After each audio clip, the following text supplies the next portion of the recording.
So I think the Middle East has particularly got a special place in my heart.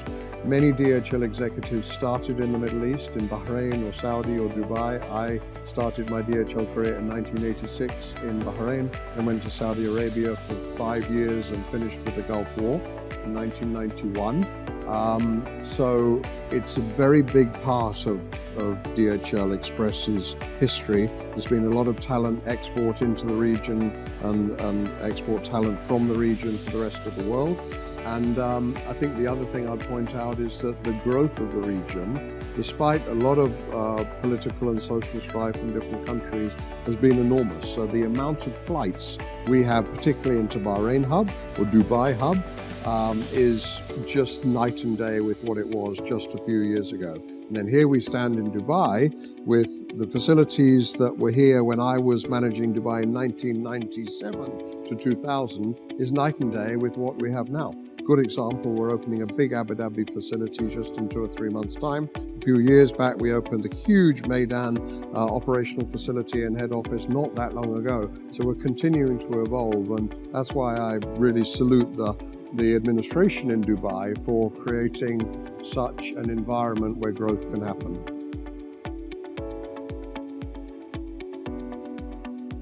So there's an Instagram I see where someone sort of, buys the package 1 second, then is already calling, where is it? Well, we're getting to that stage with B2C, people that don't necessarily understand how logistics works, where they literally buy their dress or their shoes from Net-a-Porter or their computer from Apple, they order it, and then 1 minute later they're on our tracking system saying, where is it? Well, it doesn't work quite like that, but if we've got an airway bill number, we can absolutely already tell them it's with courier from the facility in Cork, Southern Ireland, Apple, and it's on its way to there and there and there and there. So our tracking facilities are, real time. We like to add the opportunity for final recipient to track my delivery when it's with courier, so corner by corner tracking, and be able to see the van is coming to their street.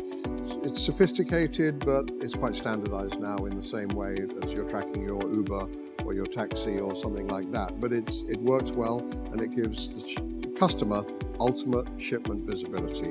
Left Seattle, transiting Leipzig hub, left Leipzig hub, on its way to London, on its way to your street.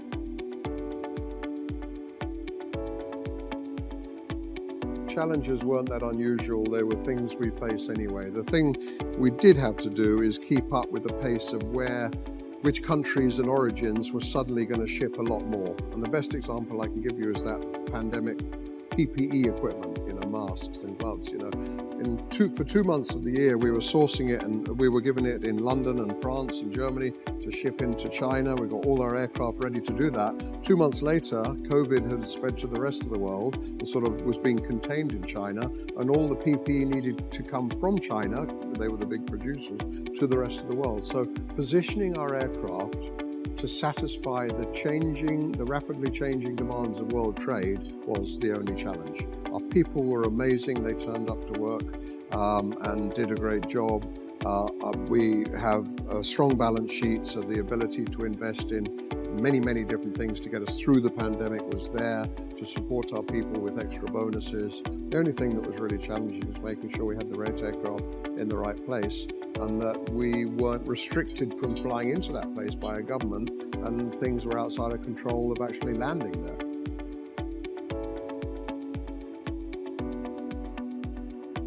Automation, yeah, so I think that's a big part of our strategy 2025 is digitalization, another word for automation. When you're moving 220 million shipments a year, you need to be automated and digitalized to make sure that's efficient. Otherwise, you'll be very inefficient as a company. So whether it's different scanners on ring fingers in hubs or different software for managing our safety program called iCare, tracking where we have an incident, what the incident was, what time the incident was, all over the world, real-time, live. There's all sorts of applications out there that were able to get in quickly as we ride the back of this technological advancements in digitalization.